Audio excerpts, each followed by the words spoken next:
नमस्कार दोस्तों। आज के इस विश्लेषण में हम बात करने वाले हैं मुंशी प्रेमचंद जी की एक बेहद ही मशहूर और सोचने पर मजबूर कर देने वाली कहानी के बारे में। कश्मीरी सेब।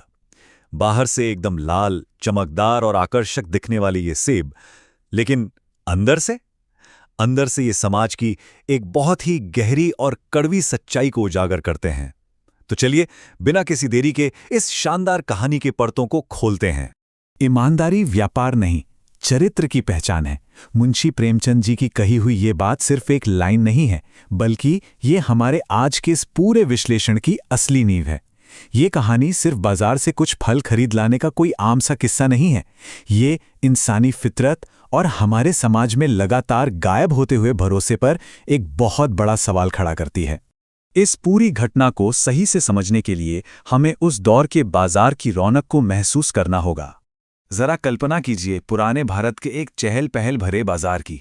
शाम का वक्त है, बाजार में काफ़ी भीड़ भाड़ है, दुकानों पर लालटेन की वो हल्की हल्की रोशनी है और सजावट ऐसी कि बस देखते रह जाएं। इसी बाजार से गुजरते हुए लेखक की नज़र एक पंजाबी फल वाले की दुकान पर पड़ती है। वहाँ बहुत ही सुंदर, एकदम रंगदार और गुलाबी कश्मीरी सेब सजे हुए रखे थे। उन्हें इतने कमाल के तरीके से सजाया गया था ना कि शाम के वक्त वहाँ से गुजरने वाले किसी भी इंसान का जी ललचा जाए। और सच कहें तो लेखक भी इस लालच से खुद को रोक नहीं पाए। तो उन्होंने दुकानदार से मोलभाव किया और आधा सेर सेब मांगे। उस जमाने में आधा सेर का मतलब था ठीक 4 सेब। अब यहां ध्यान देने वाली बात क्या है? लेखक ने सेब खुद नहीं चुने। उन्होंने पूरी तरह से दुकानदार पर भरोसा करते हुए अपनी जेब से रुमाल निकाला, उसे देते हुए बस इतना कहा, भाई चुन चुन कर रखना। ये वो पल था जहां एक ग्राहक ने एक व्यापारी पर अपना 100% बिल्कुल अंधा विश्वास दिखा दिया। अब आप सोच रहे होंगे कि अचानक सेब लेने की इतनी उत्सुकता क्यों? तो इसके पीछे भी उस दौर के समाज की एक नई सोच काम कर रही थी। प्रेमचंद जी ने उस वक्त के समाज पर एक बहुत ही सटीक और तीखा व्यंग्य किया है। उन्होंने बताया कि कैसे पढ़े लिखे समाज में खान पान को लेकर एक बिल्कुल नया ट्रेंड शुरू हो गया था। लोग अब सिर्फ स्वाद के लिए नहीं खा रहे थे। यह तुलना बड़ी दिलचस्प है। एक समय था जब टमाटर को कोई मुफ्त में भी नहीं पूछता था, और गाजर तो सिर्फ गरीबों के पेट भरने की चीज मानी जाती थी। अमीर लोग तो उसका सिर्फ हलवा ही खाते थे। लेकिन जैसे ही समाज में विटामिन और प्रोटीन जैसे भारी भरकम शब्दों की एंट्री हुई, ये दोनों ही चीजें हर डाइनिंग टेबल का सबसे जरूरी हिस्सा बन गई। पोषण का ये नया ट्रेंड बाजार की एक बहुत बड़ी ताकत बन चुका था। और सेब को लेकर तो वो अंग्रेजी कहावत हर किसी के दिमाग में छप चुकी थी, एक सेब रोज खाइए तो डॉक्टरों की जरूरत न रहेगी। इसी बात ने लेखक पर भी जादू कर दिया। उनके लिए इन सेबों को खरीदना अब सिर्फ स्वाद या लालच की बात नहीं रह गई थी, बल्कि ये तो सीधा सीधा अपनी सेहत में किया गया एक इन्वेस्टमेंट था। खैर, सेब तो आ गए, रात गुजरी और फिर आई अगली सुबह, वो सुबह जो एक बहुत कड़वी सच्चाई लेकर आने वाली थी। लेखक ने रात में फल नहीं खाए और लिफाफे को वैसे ही मेज पे रख दिया। सुबह उठे, मुंह हाथ धोया और बड़े चाव से नाश्ता करने बैठे। बहुत ही उत्साह के साथ उन्होंने वो लिफाफा खोला, लेकिन पहला सेब निकालते ही झटका लगा। सेब सड़ा हुआ था। उसके छिलके पर 1 रुपए के सिक्के जितना बड़ा हिस्सा पूरी तरह से गल चुका था। शुरुआत में इंसान की फितरत के हिसाब से लेखक ने खुद को ही तसल्ली दी। सोचा शायद रात के अंधेरे में दुकानदार को दिखा नहीं होगा, कोई बात नहीं, इंसान से ही तो भूल होती है।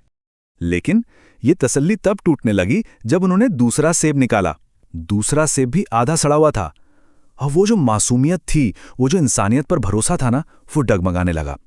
लेखक के मन में अब एक बहुत गहरा शक पैदा हो गया कि क्या सच में ये कोई गलती है या फिर उनके साथ कोई बहुत बड़ा धोखा हुआ है।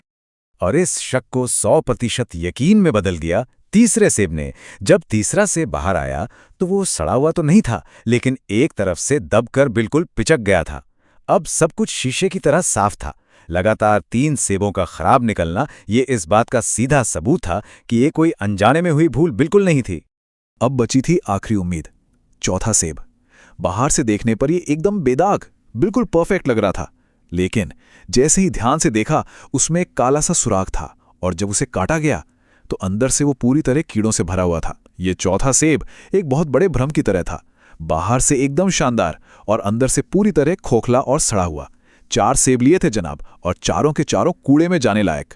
तो अब सवाल ये उठता है कि क्या ये कहानी सिर्फ 4 खराब सेबों और थोड़े से पैसों के नुकसान के बारे में है? बिल्कुल नहीं। यहीं से मुंशी प्रेमचंद इस पूरी घटना को एक बहुत ही गहरे सामाजिक चिंतन में बदल देते हैं। वो लिखते हैं, 4 आने पैसों का इतना गम न हुआ जितना समाज के इस चारित्रिक पतन का। मतलब समझिए, 4 आने का नुकसान कोई पहाड़ टूटने जैसा नहीं था। असली दुख, असली चोट इस बात की थी कि एक इंसान ने दूसरे इंसान के साथ जानबूझकर बेईमानी की। जो सोशल ट्रस्ट होता है ना, वो टूट गया था। ये किसी एक दुकानदार की बात नहीं थी, ये पूरे समाज के गिरते हुए नैतिक स्तर का एक अलार्म था। और जो बात इस पूरे विश्लेषण को सबसे खास बनाती है, वो है लेखक का खुद का आत्मनिरीक्षण।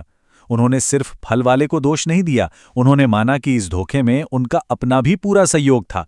अपना रुमाल बिना कुछ कहे दुकानदार के हाथ में थमा देना, सामान को खुद चेक ना करना और एकदम लापरवाह खड़े रहना, इन सब बातों ने दुकानदार को क्या सिग्नल दिया?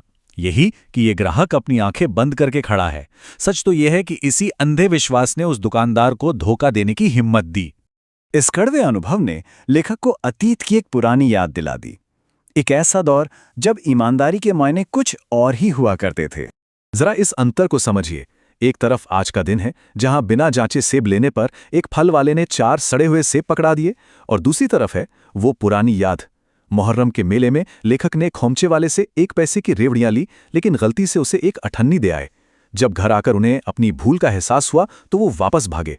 उन्हें बिल्कुल भी उम्मीद नहीं थी कि पैसे वापस मिलेंगे, लेकिन उस खोमचे वाले ने उसने मुस्कुराते हुए न सिर्फ अठन्नी वापस कर दी, बल्कि अपनी तरफ से माफी भी मांगी।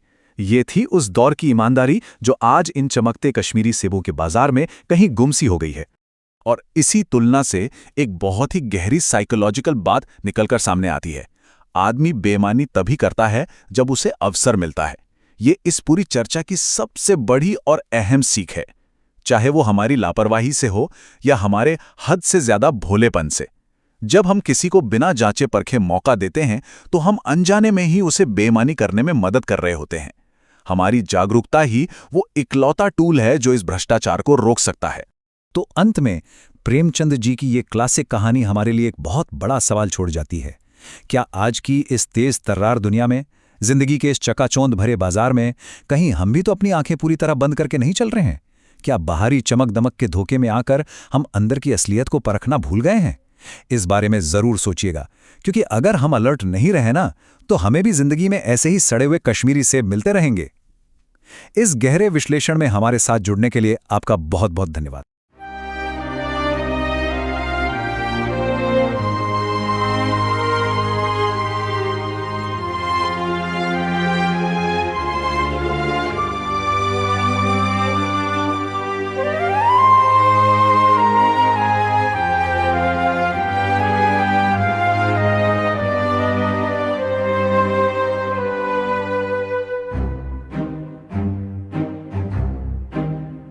रंगों की भीड़ में एक लाल शिकान, तराजू के कंटे पर तुला विश्वास, रेशमी दोस्ती का कोरा बदन, हर चमक दर हंसी में छुपा एक राज।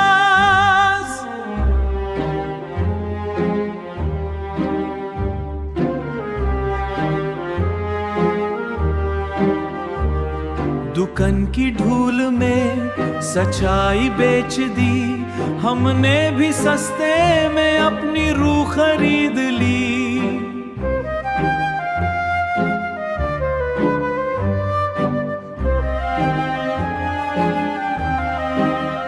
सब्ज थैली में बंद हिराए कश्मीर, धूप की पहली किरण काउंटाट पर नंगी।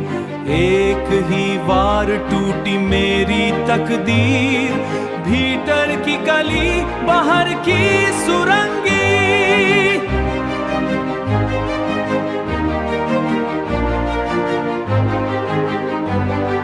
खूरे की दे मखान चोर सौदागारी, जख्म मेरा ही है, छुरी तेरी या मेरी।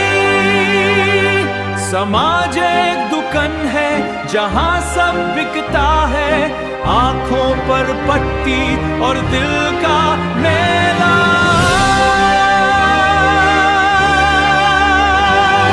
हर सौदा यहाँ सड़ियों से दिखता है। हम सब शामिल हैं, कोई नहीं अकेला। मैं खड़ा हूँ अपने ही झूठ के समाने। रोज चेहरे और भीतर से काले से हमने ही ढल दिए ये जहर के पैमाने। हम ही शिकार है अपने बनाए जाल से।